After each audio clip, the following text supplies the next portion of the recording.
नमस्कार, मैं हूं श्वेता सिंह। कहते हैं कि कोई भी व्यक्ति किसी पर भी विश्वास कर सकता है, लेकिन जब पैसों की बात आती है तो आप हर किसी पर विश्वास नहीं करते। लेकिन कुछ नाम ऐसे होते हैं जो नाम आप अपने पैसों के साथ भी उन पर भरोसा करते हैं, उनकी जो सलाह है, उनका जो मशवरा है उसे लेते हैं। ये सबसे सरल और सामान्य भाषा में मैं अपने मेहमान का इंट्रोडक्शन आपको दे सकती हूँ। डॉक्टर विवेक बिंद्रा, बहुत बहुत स्वागत है आपका। और ये बहुत बड़ा कॉम्प्लीमेंट होता है क्योंकि लोग जनरली अपने पेरेंट्स की, अपने भाइयों की, अपने बहनों की, इनकी बातों पर विश्वास करते हैं जब अपने पैसे की बात आती है। बहुत सोच समझ कर सोचते हैं कि पता नहीं कुछ गलत एडवाइस न दे दे। लेकिन आपके में क्या बात ऐसी है कि ये बड़ा बिजनेस जो है उसकी तरफ जो आम इंसान है वो इतना खिंचा चला आता है? धन्यवाद, थैंक यू। आम इंसान तभी खिंचा चला आएगा जब आप एक रियल वैल्यू क्रिएट कर सकते हैं, और वो रियल वैल्यू क्रिएट करने के लिए आम इंसान की जो सबसे खास समस्या है उसको सुलझाने के लिए क्या प्रयास किया जा रहा है। तो आज जो व्यापारी वर्ग हमारे देश में, देखिए, एंटरप्रेन्योरशिप बहुत पुराना है हमारे देश में, लेकिन स्केल नया है। बिजनेस खड़ा तो लोगों ने किया है, लेकिन बिजनेस बड़ा नहीं किया है। और बिजनेस बड़ा कैसे किया जाए, उसके लिए सोलोप्रेन्योर, एंटरप्रेन्योर के लिए हमने हिंदी भाषा में एक बड़ा बिजनेस, ये प्लेटफॉर्म ऐसा बिल्ड किया है जिससे वी आर हेल्पिंग, और आज बिलियनियर प्रोफेसर्स के साथ में हम उनकी मदद कर पा रहे हैं। लगभग 10 करोड़ लोग हमारे वीडियोस हर महीने देखते हैं, विच इज 100 मिलियन का हमारा मंथली एक्टिव यूजर है, और एक फार रीचिंग इम्पैक्ट है। आज 750 डिस्ट्रिक्ट के अंदर आज हमारे ऑफिस, माइक्रो फ्रेंचाइजी उनके साथ में नीचे जाके एक आम आदमी का हैंड होल्डिंग कर रहे हैं। अपना ये एक मुद्दा है कि रिक्शा वाले को भी हम एक बड़ा एंटरप्रेन्योर टेक्नोलॉजी के साथ एनेबल, साधारण भाषा में सिखा के उसे कैसे आगे बढ़ा दें। अच्छा, सुना है कि आपको कुछ गिनीज बुक रिकॉर्ड्स में भी नाम है, कई सारे रिकॉर्ड्स हैं इनफैक्ट। धन्यवाद, थैंक यू। हाँ, ठीक बात है। हालांकि ये वर्ल्ड रिकॉर्ड बनाना हमारा गोल नहीं है, वो एक आउटकम है। गोल हमारा था कि क्या हुआ पेंडेमिक में। अब मुझे वो 2020 का वो समय याद आता है जिस समय अप्रैल का टाइम था, बहुत ज्यादा सब जगह इतना ज्यादा उस समय माहौल पैनिक का था कि लोगों को समझ नहीं आ रहा था क्या किया जाए। तब हमने पहला एक वेबिनार किया। एक वेबिनार में अमूमन 100, 200, 500, 1000 लोग आते हैं। हमारे वेबिनार में 10 लाख, 15 लाख, 20 लाख लोग आए तो गिनीज वर्ल्ड रिकॉर्ड में आ गया। तो हमने स्ट्रैटेजी का, सेल्स का, ऑपरेशंस का, रिटेल का, स्टार्टअप का, हमने हर सब्जेक्ट पे, लीडरशिप पे, इन सब पे हमने वेबिनार्स किए, मार्केटिंग पे, और हर बार जो वेबिनार था वर्ल्ड रिकॉर्ड में आता चला गया। आज लगभग Guinness book of world record हमारे 9 हैं, और golden book of world record मिला के हमारे 10 वर्ल्ड रिकॉर्ड बन चुके हैं। ये जो शो आप कर रहे हैं, जो जीता वही Sikandar, horses table, good news today पर, इस शो का कॉन्सेप्ट क्या है, क्या है इस शो में? देखिए, वैसे तो होना चाहिए जो जीता वही चंद्रगुप्त मौर्य। हाँ। क्योंकि चंद्रगुप्त जीते थे, सिकंदर नहीं जीते। पर क्योंकि ये कहावत बहुत ज्यादा मशहूर है तो ये नाम भी रखा गया और बड़ा अच्छा चला। ये on the spot funding reality show है। इसमें 8 इन्वेस्टर आते हैं, हर एक इन्वेस्टर अपने साथ 5 करोड़ रुपए रेडी रखता है। 24 स्टार्टअप सामने आते हैं। स्टार्टअप आता है, रियलिटी शो है, पैसा इन्वॉल्व है। इसमें Sunil Shetty production, India TV, अपना इंडिया टुडे ग्रुप जो है हमारा, और सारे, मेरा जो रोल है इसमें मेंटर, कोच, एडवाइजर और स्टार्टअप गुरु का है। तो हम लोग मैक्रो इंडस्ट्री का एनालिसिस भी देते हैं और साथ में माइक्रो बिजनेस का एनालिसिस देते हैं। स्टार्टअप आता है, इधर सबके सब इन्वेस्टर बैठे रहते हैं, आमने सामने चर्चा होती है, वहीं सब ओके हो जाता है, वहीं पैसा और उनके बदले में उनकी इक्विटी ली जाती है। तो बड़ा अच्छा शो है। पैसा लेने के लिए देखिए कई तरीके हैं। सेल्फ फंड आदमी कर सकता है, दोस्त से ले सकता है, परिवार से ले सकता है। लेकिन जो एंजल इन्वेस्टमेंट है, वो एंजल इन्वेस्टमेंट वो आपसे छोटी सी एक ओनरशिप, हिस्सेदारी कंपनी में ले लेता है। जो एंजल आता है एंजल की तरह काम करता है। बहुत सारे एंजल इन्वेस्टमेंट के लिए बड़े अच्छे सारे प्लेटफॉर्म्स हैं। Startup grind, Indian angel network, venture catalyst, Chennai angel, lead angel, Sequoia, Nexus, Kalaari, Mumbai angel, बहुत है। लेकिन तब भी बावजूद उसके केवल 2% लोगों को पैसा मिल पा रहा है। 98% लोग फेल हो जाते थे। तो उसी के लिए हम लोगों ने मिलकर ये शुरू किया हॉर्सेस टेबल, जहां पे हम और लोगों को पैसा दे सके, उनकी मदद कर सके। अगर उनके आइडिया में दम है तो उनकी ग्रोथ में हिस्सेदारी देने के लिए हमारे इन्वेस्टर साथ में आते हैं, और मैं उसको वहां पे आके मॉडरेट करता हूं, मैं अपनी एडवाइस देता हूं, जिसके बेसिस पे आगे हम लोग उसको आगे बढ़ा पाते हैं। मतलब इसमें कोई भी आ सकता है, कोई भी जो जिसके पास कोई आइडिया हो कि किस तरीके से आगे कोई बिजनेस हो सकता है। ज़रूरी नहीं है कि कोई बड़े बड़े ग्रुप्स हों, बिजनेस हाउसेज हों। ये मकसद क्या है इसका, आइडिया कहाँ से आया? श्वेता जी, यही तो मेन मुद्दा है कि अगर आज मैं गुवाहाटी के आगे, वहां से 200 किलोमीटर दूर जाके जहां असली भारत बसता है, जो केवल दिल्ली मुंबई में नहीं है, उन लोगों को हम ला सके, उनको बढ़ा सके। देखिए, आइडिया यहां से आया कि एक एडम स्मिथ नाम के जेंटलमैन रहे, उन्होंने मैक्रो इकोनॉमिक्स पे किताब लिखी है। 200 साल पुरानी किताब है, उसको पढ़ने के बाद कुछ नहीं चाहिए। वो कहते 4 चीजें होनी चाहिए। एक, जिस देश की पॉपुलेशन बढ़ रही है वहां बिजनेस अच्छा होगा। जहां टेंडेंसी टू कंज्यूम है, हमारे देश में स्वतंत्रता बहुत है, कुछ भी कंज्यूम कर सकते हैं, हमारा देश चाइना की तरह नहीं है। तीसरा, जहां एंटरप्रेन्योर बहुत है, और चौथा, जहां इनोवेशन है। चारों लिहाज से 4 में से 3.5 नंबर इंडिया को दिए जाते हैं। इंडिया में एंटरप्रेन्योरशिप बहुत तेजी से बढ़ रहा है। तो हमारे को, आपने पूछा आइडिया कहां से आया, आइडिया यहां से आया कि गड्ढा ढूंढने का एक ट्रेनिंग दिया जा रहा है। इसके द्वारा लोगों को इंस्पायर किया जा रहा है कि कैसे एक स्टार्टअप आए, क्या वो कस्टमर का टाइम बचा रहा है तो उसको पैसा मिल सकता है, हाँ भाई बड़ा अच्छा कर रहे हो आप। क्या वो कस्टमर का एफर्ट बचा रहा है, क्या वो कस्टमर का कोई कंफ्यूजन घटा रहा है, क्या वो कस्टमर के लिए सामान सस्ता लेके आ रहा है, क्या वो कस्टमर की प्रायोरिटी पे उसको फोकस करा रहा है, क्या वो कस्टमर को बढ़िया स्किल सर्विस, क्या वो कस्टमर को कोई वेंडर आइडेंटिफाई करके दे रहा है, क्या कस्टमर के लिए कोई कन्वीनियंस क्रिएट कर रहा है। तो बेसिकली ये Urban Company, Oyo, Swiggy, Ola, Zomato, Flipkart, Just Dial, Zoom, ये सब इंडियन स्टार्टअप्स हैं जो कस्टमर की कोई ना कोई समस्या को सुलझा रहे हैं। और जैसे वो समस्या सुलझाते हैं, और इसी के लिए हम इंस्पायर करना चाहते हैं कि स्टार्टअप ऐसा ही है जो कस्टमर की बर्निंग प्रॉब्लम को, ज्वलंत समस्या को सुलझा सके। पर इसके आगे क्या होगा? मतलब अगर कोई इंसान है, जैसे मान लीजिए मेरे पास ही कोई आइडिया है, तो मुझे तो बिजनेस चलाने के बारे में मालूम नहीं है, फंडिंग अगर मान लीजिए मुझे मिल भी जाती है यहाँ पर, तो आगे क्या बिजनेस चलाने में मदद भी मिलेगी? बहुत अच्छा प्रश्न है आपका। देखो, जब इन्वेस्टर आता है ना, तो वो स्मार्ट कैपिटल लेके आता है, केवल पैसा नहीं लाता है, वो एक हैंड होल्डिंग सपोर्ट लेके आता है। बड़ा बिजनेस साथ में, हमारी कंपनी भी आ रही है तो हम उनको लाइफ टाइम मेंबरशिप देते हैं, ट्रेनिंग देते हैं। देखिए, जब इन्वेस्टर आता है तो वो स्टार्टअप को मेंटरशिप देता है, एडवाइस देता है, रिसोर्सेज देता है। तो इसीलिए ये जो हॉर्सेस टेबल है, जो हमारे आज यूट्यूब चैनल पे आ रहा है, जीएनटी पे आ रहा है, गुड न्यूज टुडे, और अच्छा नेटवर्क आपने चालू किया है, तो ये हम यहाँ पे इन्वेस्टर एक स्टार्टअप को आगे जाके और फंड रेज करने में मदद करता है कि सीरीज ऑफ इन्वेस्टमेंट पिचेस डाल सके। हर स्टेज पे उसके साथ इन्वॉल्व होता है। एक आइडिया स्टेज से रेवेन्यू जनरेटिंग स्टेज तक इन्वेस्टर साथ में जुड़ता है। कई बार तो इन्वेस्टर अपना फ्री ऑफिस स्पेस भी देता है। अगर आपकी कंपनी छोटी है, आप हमारे ऑफिस जाके शुरू कर सकते हो। उनको डिजिटल मार्केटिंग सपोर्ट देता है, टेक्नोलॉजी बनाने में, मैन पावर लाने में। तो ऐसा नहीं, इतना ही नहीं है, बल्कि मैं आपसे ये भी बताऊंगा कि फंड का इस्तेमाल कैसे हो रहा है, इस पर भी स्टार्टअप आकर के स्टार्टअप के ऊपर इन्वेस्टर नजर रखता है। इन्वेस्टर देखता है कि ड्यू डिलिजेंस करता है, उनको स्मार्ट कैपिटल देता है, उनके नेटवर्क को बढ़ाता है, उनको फ्यूचर इन्वेस्टर अट्रैक्ट करने में पूरी मदद करता है, उसको ब्रांड बिल्डिंग करता है, उसका माउथ पीस बन जाता है। वो केवल पैसा नहीं इन्वेस्ट करता है, वो उसको पूरी गाइडेंस देता है आगे, उसको बिल्कुल हॉक आई के साथ में जुड़ा रहता है, उनकी रिपोर्ट्स लेता है हर हफ्ते, हर महीने। ऐसा नहीं कि जैसे लिस्टेड कंपनी तो क्वार्टरली रिपोर्टिंग करते हैं, इनसे तो हर महीने रिपोर्ट किया। तो स्टार्टअप पे कड़ी नजर भी रहती है कि वो पैसा कैसे इस्तेमाल कर रहा है, और उसको हैंड होल्डिंग करके सपोर्ट करके ग्रोथ के लिए भी मदद की जाती है। इसीलिए इसी लिहाज से हॉर्सेस टेबल एक रेवोल्यूशनरी कॉन्सेप्ट है जो आज जीएनटी के साथ बड़ा बिजनेस मिलकर के लेके आया है। ये बड़ी अच्छी चीज़ है, क्योंकि थोड़ा तो मार्गदर्शन भी चाहिए सबको, लेकिन नज़र भी रखनी ज़रूरी है। लेकिन एक थ्योरी ये भी है डॉक्टर विवेक बिंद्रा कि स्टार्टअप्स का बबल एक क्रिएट हुआ था, और वो जो बुलबुला है वो अब धीरे धीरे फूट रहा है। आपकी क्या सोच है इस पर?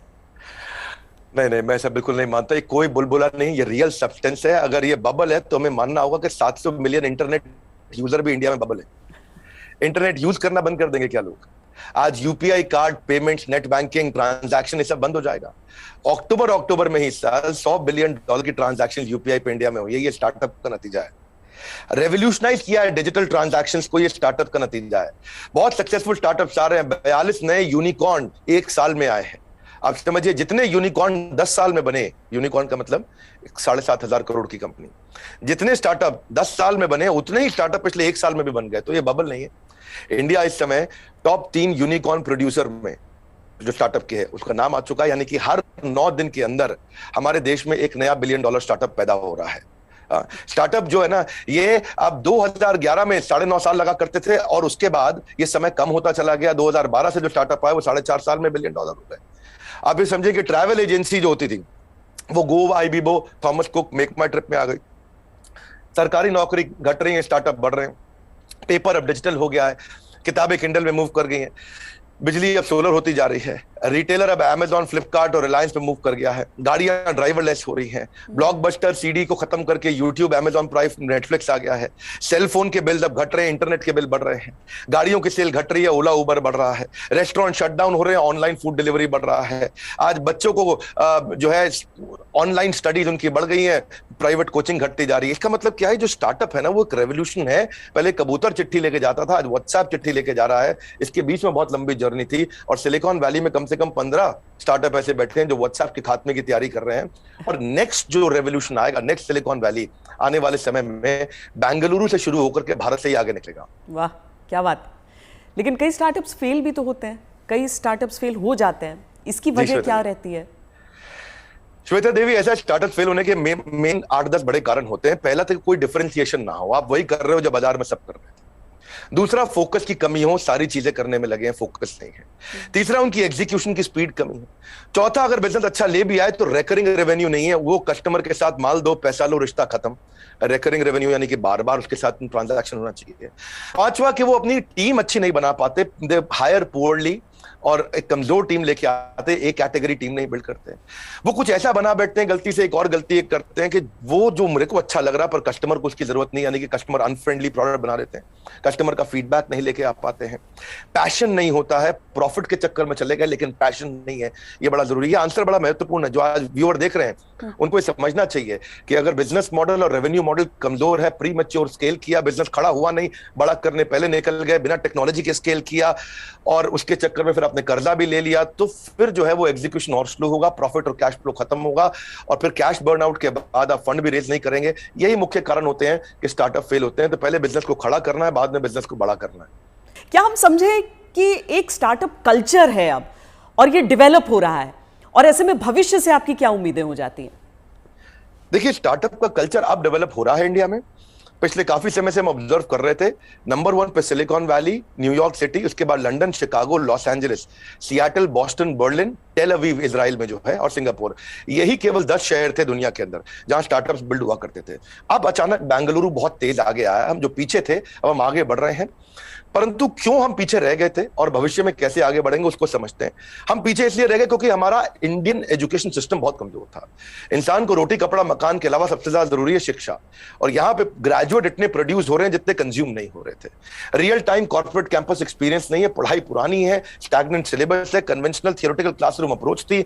इस चक्कर में अंडर एम्प्लॉयमेंट जो है वो अनएम्प्लॉयमेंट से ज्यादा बड़ी समस्या है। आज राजनेता लोग सबके सब हमारे यहाँ पॉलिटिक्स में अनएम्प्लॉयमेंट की बात करते हैं, लेकिन अंडर एम्प्लॉयमेंट कितनी बड़ी बात है कि अब ग्रेजुएट पोस्ट ग्रेजुएट को 14,000 रुपए की तनख्वाह मिलती है, पीएचडी होल्डर को आज अगर 20,000 की तनख्वाह मिल रही है तो कितना बुरा हाल है। लो इंडस्ट्री डिमांड है, इनकॉम्पिटेंट फैकल्टी है, जो कॉलेज में पढ़ा रहा है उसको पढ़ाना नहीं आ रहा, कॉलेज में प्रोफेसर वो बन रहा है जिसको कोई नौकरी नहीं मिल रही है। तो स्टूडेंट की एस्पिरेशन बहुत थी, प्रिपरेशन यहाँ थी, प्रिपरेशन है नहीं, एस्पिरेशन बहुत ज्यादा है। उस चक्कर में हमने हार्वर्ड के प्रिंसिपल्स को इंडिया में अडॉप्ट किया कि 80% case study, 10% project, 5% lecture, 5% learning. ये है 100% का पूरा मॉडल। और आप जो है ये जो आपका बेसिकली प्रश्न है कि कल्चर डेवलप हो रहा है, हाँ अब ये कल्चर डेवलप हो रहा है।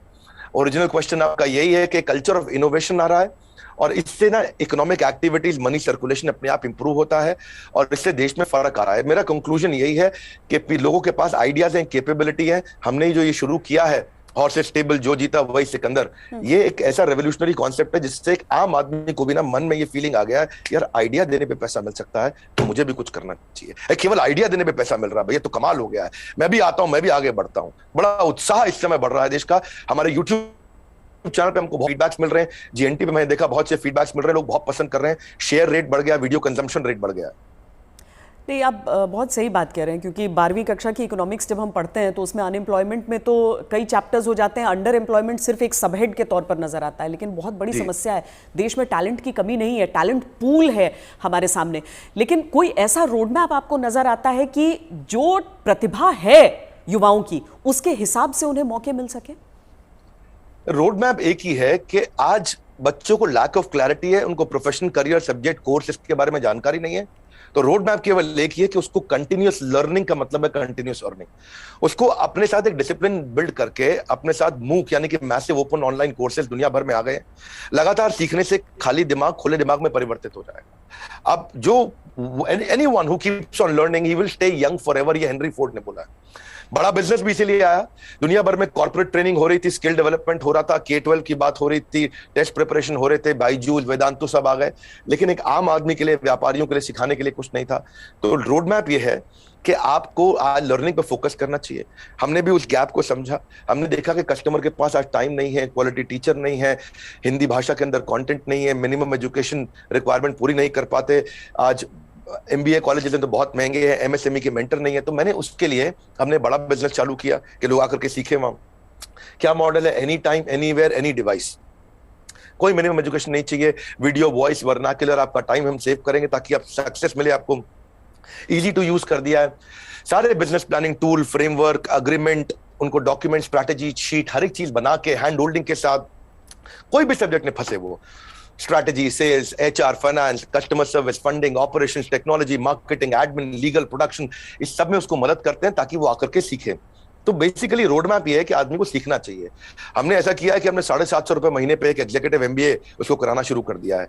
1500 रुपए महीने पे हमने एक अडल्ट को एमबीए कराना शुरू कर दिया है। सिखा कौन रहा है मेरे साथ? मेरे प्रोफेसर एक कैटेगरी है।